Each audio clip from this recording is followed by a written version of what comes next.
كلارنس كرتون مفضل عند الناس كلها. لما تشوفه أول مرة تحس إنه كرتون عادي جدا، بيحكي عن الفتى كلارنس ومغامراته الكتيرة. كلارنس فتى عادي جدا، بيعيش في عالم واقعي جدا، مفيش لا حروب ولا أي حاجة غريبة أبدا، بل إن أحداث الكرتون واقعية بتشبه عالمنا اللي احنا عايشين فيه. كلارنس كل يوم بيروح مدرسته ويلعب مع أصحابه، وبيحب صاحبه جيف وصاحبه سومو جدا. بيقضي كل وقته معاهم ومع باقي أصدقائه، وبيحب أمه ماري أكتر من أي حاجة في الحياة. كلارنس دايما هو مصدر البهجة في الكرتون، ولكن الحقيقة والنظرية المرعبة هتغير كل حاجة، والموضوع سوداوي ومظلم جدا أكتر مما تتوقع. في البداية خليني أعرفك على أهم شخصيات الكرتون، لأن ليهم دور مهم في نظريتنا.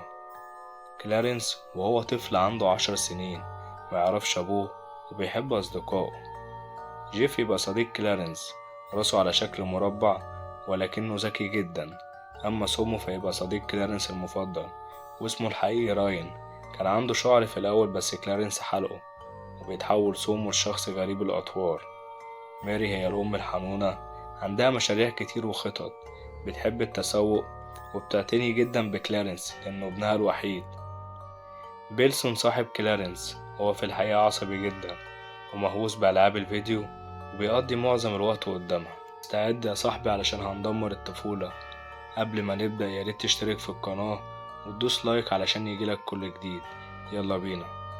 كانت بداية النظرية المرعبة في حلقة بيلو، لما اتنقل كلارنس لمدرسة جديدة، وفي وسط الحصة طلب من المدرسة دعوة الطلاب يحضروا حفلة في بيته. كان كلارنس متحمس جدا، بدأ يوزع عليهم الدعوات وقعد يغريهم علشان ييجوا. قال لهم هناكل بيتزا وهنشوف التلفزيون الكبير اللي في اوضتي. بدأ الأطفال يتريقوا عليه بعد ما قال لهم إن هما ممكن يروحوا معاه في أي وقت بعد المدرسة، أو حتى يجوا على العشاء على طول. رجع كلارنس البيت يجهز الحفلة هو وأمه، اللي بعد شوية مشيت وسابت البيت. جيف أول واحد حضر للحفلة، وبعدها حضر سومو، وأول طلب طلبه من كلارنس إن هو يقصله شعره. بعدها سومو قعد يقلد كلارنس في أي حاجة بيعملها. كان بيعمل حاجات مجنونة لدرجة إن الحاجات اللي ممكن يعملها كلارنس ممكن تموت، لكن سومو كان مستمتع. وفي حلقة يوم التحدي كان في سر لفت انتباه الجميع. كلنا لاحظنا في الحلقة دي إن سومو مش حابب اللي بيعمله، لكن كل اللي بيعمله ده علشان بس كلارنس ما يحسش بالوحدة ويزعل، لأن سومو عارف جدا ماضي كلارنس المرعب. طب إيه هو ماضي كلارنس المرعب؟ ده اللي هنعرفه دلوقتي.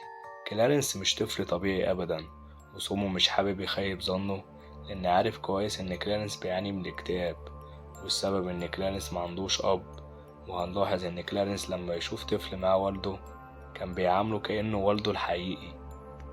كلارنس طول الوقت بيحاول يكون وسط أصدقائه وعيلته، لازم حد يكون قريب منه طول الوقت، وده لأن كلارنس لو فضل لوحده أي فكرة هيفكر فيها هي الانتحار، وده لأنه بالفعل بيعاني من الاكتئاب. والدليل موجود في حلقة لاليدي. وفي الحلقة دي كلارنس كان بيقدم صديقه الجديد، دمية اسمها لاليدي. دمية كانت متوسخة وشكلها غريب جدا، وكل أصحابه اللي حواليه كانوا حاسين بالغرابة والرعب الشديد منها. حتى كان في منهم بيبكي بشكل هستيري. كلارنس كان بيعملها كأنها إنسان حقيقي. المدرسة عاقبته 5 دقايق بسبب إزعاج الطلاب.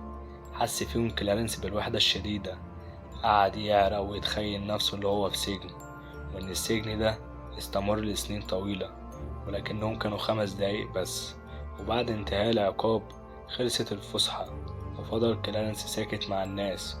وبالليل في أوضته فضل كلارنس مع صوت الرعد والمطر يأنب ضميره، ورمى الدمية في الحيطة، وبدأ إن هو يكلمها ويلقي اللوم عليها.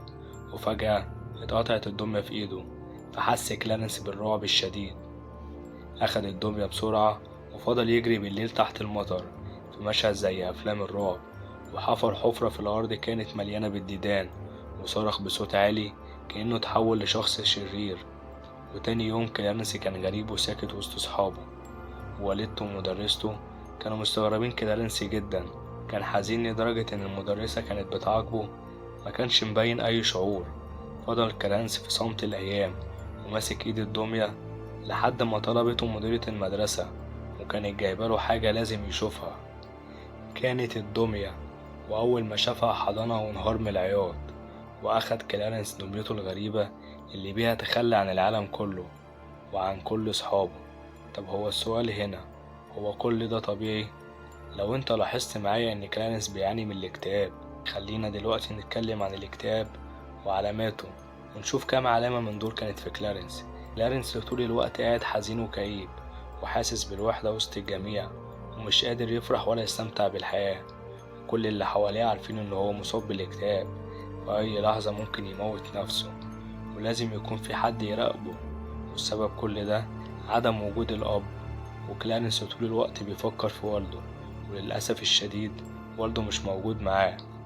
فنلاحظ طول الوقت إن هو بيعمل مواقف غريبة بيحاول يموت بيها نفسه. أحيانا هتلاقي كلارنس بيضحك فجأة، ومرة واحدة تلاقيه كئيب وحزين جدا، وده لأنه بيعاني كمان من انفصام في الشخصية.